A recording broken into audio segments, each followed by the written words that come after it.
Share बाजार 67,000 का आंकड़ा पार कर चुका है। आज 18 जुलाई 2023 है। अक्टूबर 2021 62,000 सेंसेक्स का हाईएस्ट पीक। इसके बाद अगले 18 महीने बाजार के बिल्कुल डल पीरियड रहते हैं, फ्लैट पीरियड। कई बार बाजार 52,000 तक का सेंसेक्स बॉटम टच किया रूस यूक्रेन वॉर के टाइम। बार बार 55,000 आया, 60,000 का पीक टच किया और वापस लौट जाता था। ये 18 महीनों के डल पीरियड के बाद अचानक बाजार में ऐसा क्या हो गया है? रॉकेट की तरह भागा जा रहा है। 65 से 63, 64, 65, 66 और 67,000 सेंसेक्स। निफ्टी 20,000 का आंकड़ा टच करने वाली है।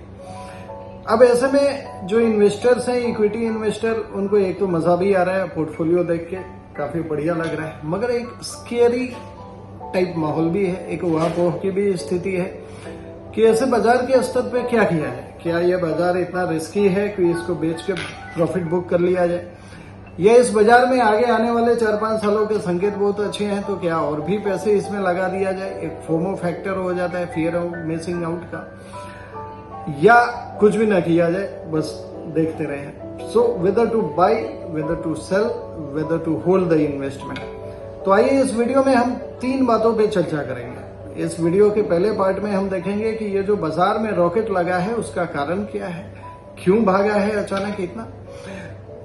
सेकेंड फेज में हम ये देखेंगे कि ये जो बाजार का स्तर है सेंसेक्स का 67,000, जो हिस्टोरिकल पीक तो जरूर है, मगर क्या ये एक डेंजर जोन है? क्या ये बाजार की महंगाई का संकेत है? क्या ये संकेत है कि इस बाजार को बेच देना चाहिए? और तीसरे भाग में हम मुद्दे पे आ जाएंगे कि as an investor, as an equity investor हमें करना क्या चाहिए। इसमें फ्रेश फंड लगाना चाहिए, हमें पुराने फंड को बेच देने चाहिए, या हमें कुछ भी नहीं करना चाहिए। तो बन रहिए इस वीडियो पे, अगले 10 मिनट महत्वपूर्ण।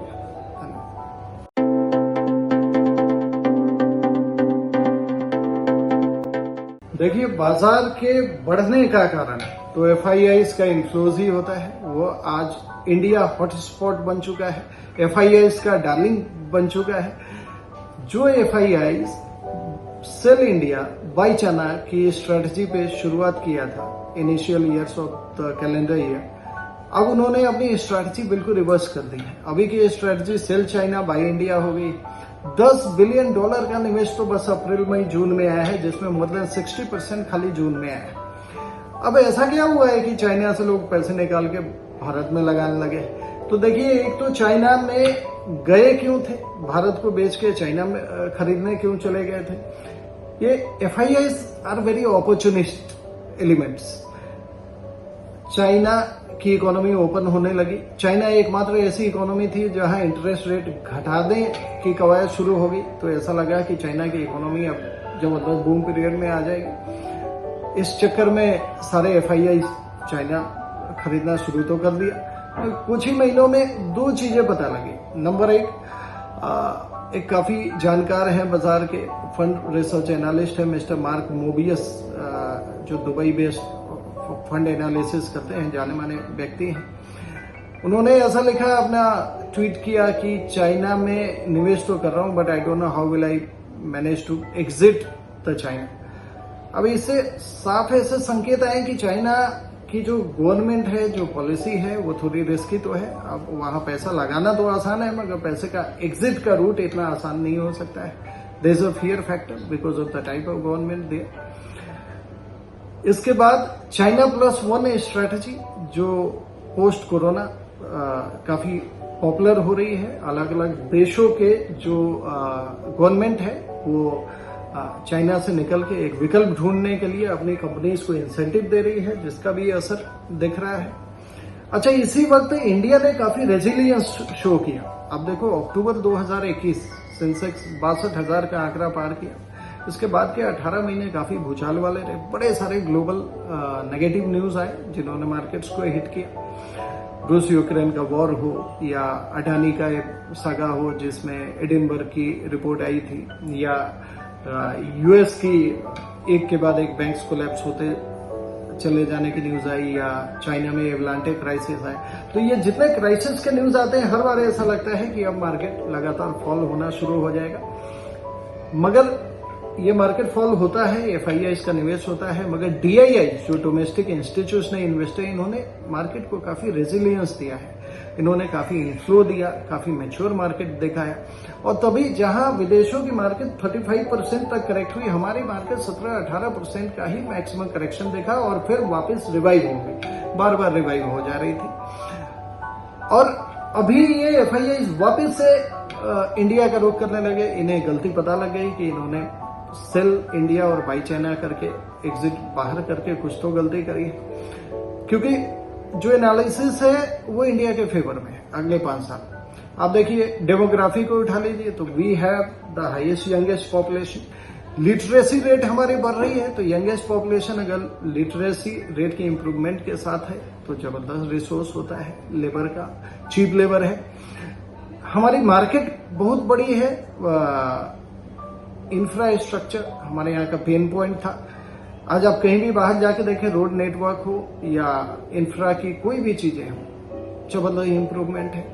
तो आपने पेन पॉइंट अपने खत्म कर लिए, लिटरेसी रेट बढ़ा ली, यंगेस्ट पॉपुलेशन है ही आपकी, रोड नेटवर्क आपने संभाल लिया। मैन्युफैक्चरिंग को बूस्ट करने के लिए गवर्नमेंट ने जितने भी कदम उठाए हैं, आत्मनिर्भर स्कीम हो या पीएलआई परफॉर्मेंस लिंक्ड इंसेंटिव देना हो या ईज ऑफ डूइंग बिजनेस को बढ़ाना हो, वो ये सब हमारी गवर्नमेंट के पॉलिसीज के कारण मैन्युफैक्चरिंग सेक्टर को भी काफी बूस्ट मिला है।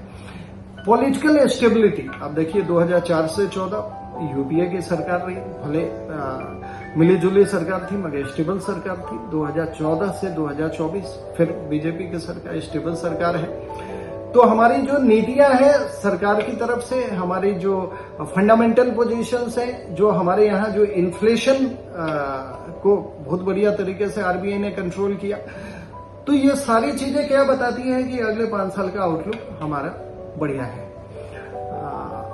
एफआईआई के लिए ये एनालिसिस अच्छी है, तभी वो चाइना से अगर निकलते हैं तो इमर्जिंग मार्केट्स की तरफ रुख करते हैं, जिसमें इंडिया और ताइवान यही टॉप के मार्केट्स हैं, जिसमें again India is getting a better position. That's why we are getting flows and that's why you are seeing a surge in the markets. अब इस वीडियो के अगले फेज में हम देखते हैं कि ये जो सर्ज इन मार्केट्स है ये क्या रिस्की है, क्या डेंजर जोन है, क्या ये फंडामेंटल्स बेस्ड है या खाली सेंटिमेंट बेस्ड है। क्योंकि सेंटिमेंट बेस्ड है तब तो खतरा है, फंडामेंटल्स है तो क्या फंडामेंटल्स है जो बताते हैं कि ये बाजार रिजनेबल है या हाई प्राइस है या लो प्राइस है। तो बन रही है, आगे देखते हैं। देखिए बाजार रिजनेबली प्राइस्ड है या बाजार अंडर वैल्यूड है या बाजार काफी महंगा है, ओवर प्राइस्ड है। इनके लिए कुछ पॉपुलर डिटर्मिनेंट्स हैं। एक price to earning multiple. Price to earning multiple का मतलब क्या हुआ, अर्निंग मतलब जो कॉर्पोरेट अर्निंग्स है टोटल और प्राइस जो मार्केट की वैल्यूएशन है, तो इन दोनों का जो रेशियो है प्राइस टू अर्निंग, ये नॉर्मली 20 के आसपास रहे तो रिजनेबली वैल्यूड कहा जाता है। 20 से बहुत ज्यादा ऊपर हो जाए तो इसको हाई प्राइस्ड कहेंगे प्राइस अर्निंग तो नहीं है मगर प्राइस बढ़ गया है। मगर ये रेशियो जब इसके डिनोमिनेटर में अर्निंग है, तो अगर अर्निंग सपोर्ट कर रही है तो प्राइस अगर भाग भी रहा है तो कोई प्रॉब्लम नहीं है। मैं एग्जांपल देता हूं आपको। Feb 2021 the price to earning multiple हुआ 36.2, 36। आज जब हम इस वीडियो को शूट कर रहे हैं 19 जुलाई 2023, तो जो पी मल्टीपल है बाजार का वो 24 है। तो कहा फरवरी 2021 में 36 वहां से ड्रॉप होकर 24 है। इसका मतलब क्या है, डिनोमिनेटर बढ़ा है। डिनोमिनेटर में क्या है, earning. So the corporate earnings have improve, और अगर अर्निंग इम्प्रूव है और उसके साथ अगर प्राइस बढ़ रहा है तो ये कोई ज्यादा खतरे का संकेत होता नहीं है। बिना अर्निंग इम्प्रूवमेंट के खाली प्राइस भागा जाए इसका मतलब आपका बेस नहीं है, नींव नहीं है, मगर आप इमारत बना रहे हैं तो वो इमारत कभी भी गिर सकती है। दूसरा डिटर्मिनेंट काफी पॉपुलर डिटर्मिनेंट है market cap to GDP. Market cap to GDP ratio को बफे इंडिकेटर भी कहा जाता है। वॉरेन बफे जो दुनिया के जाने माने इन्वेस्टर हैं, लोग उसको फॉलो करते हैं। तो ओवरऑल जितने भी कंपनीज हैं उनका मार्केट कैपिटलाइजेशन और उसका डिवाइड कर दिया जाए जीडीपी से, total value of goods and services produce in a country GDP. तो मार्केट कैप टू जीडीपी का जो रेशियो है ये अगर 75 है, हिस्टोरिकल एवरेज 75 है, तो 75 के नीचे है तो कहा जाता है कि अंडर वैल्यूड है। आप लमसम पैसे डाल सकते हैं, अग्रेसिव बाइंग कर सकते हैं। अगर 75 to 100 है तब भी रिजनेबल वैल्यूएशन है बाजार की। आप एक एनालिसिस करके अपने स्टॉक पिक कर सकते हैं। 100 के ऊपर है तो इसको ओवर प्राइस कहा जाता है, महंगा कहा जाता है। ये market cap to GDP ratio again दिसंबर 2021 में 115 के ऊपर था, मतलब हाई वैल्यूड था। 2021 से अब 2023 है। सेंसेक्स का आंकड़ा तो और बढ़ गया है, 67,000 पे है, मगर मार्केट कैप टू जीडीपी 100 के भी नीचे है, 97%. So again our GDP is increasing, denominator is increasing. So this ratio is also says the market is not in a danger zone.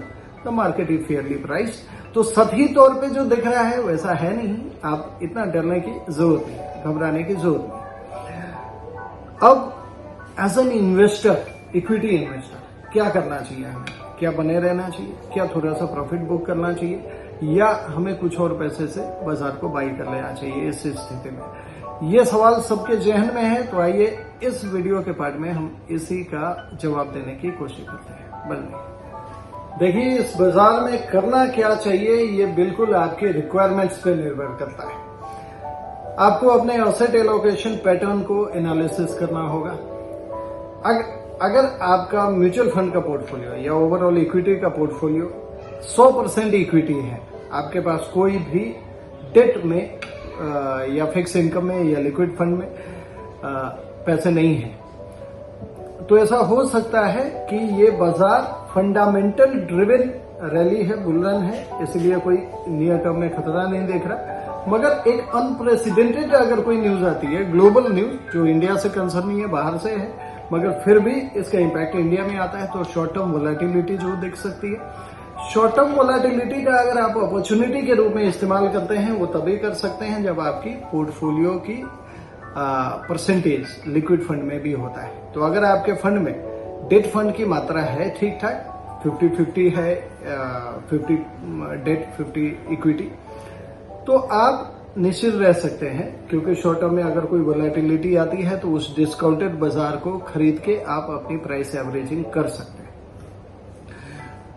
दूसरे, आप अगर इक्विटी में बने हुए हैं और आपको 2-3 साल हो चुके हैं इक्विटी में, आपका एग्जिट लोड के भी ऊपर है, आपका रिटर्न का जो टारगेट है वो भी अचीव हो चुका है, तो आप डेफिनेटली पोर्टफोलियो को रिबैलेंस करना सोच सकते हैं।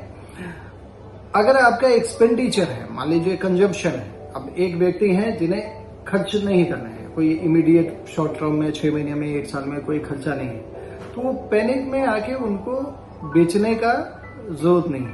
अगर आपका 3-5 साल का होरिजन है, तो कितना भी मार्केट डाउन आए, तो अगर आपके पास लिक्विड फंड में है जो शॉर्ट टर्म की वोलेटिलिटी को आप और अपॉर्चुनिटी में तब्दील कर पाए, तो आप इस फंड को बड़े आराम से मेंटेन कर सकते हैं। 100% इक्विटी में है तो कुछ जरूर आपने विचार करना चाहिए कि मार्केट अगर वोलेटाइल होगा तो उस वोलेटिलिटी को कैसे हैंडल करेंगे, how will you purchase that volatility.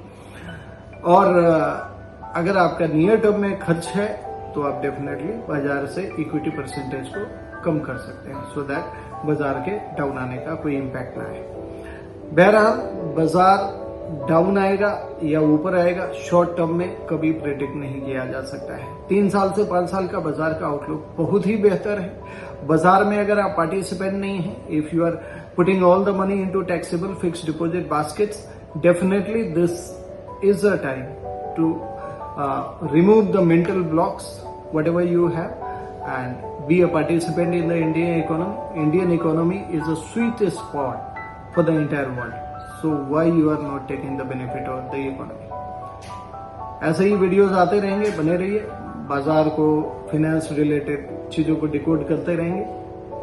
नीचे दिए गए मेरे नंबरों पे आप संपर्क कर सकते हैं। मेरा नाम डॉक्टर कुमार गौरव है। आपका कोई भी सवाल है उसको कमेंट सेक्शन में लिख सकते हैं या मुझे व्हाट्सएप कर सकते हैं, मुझे खुशी होगी उसका जवाब दें। धन्यवाद।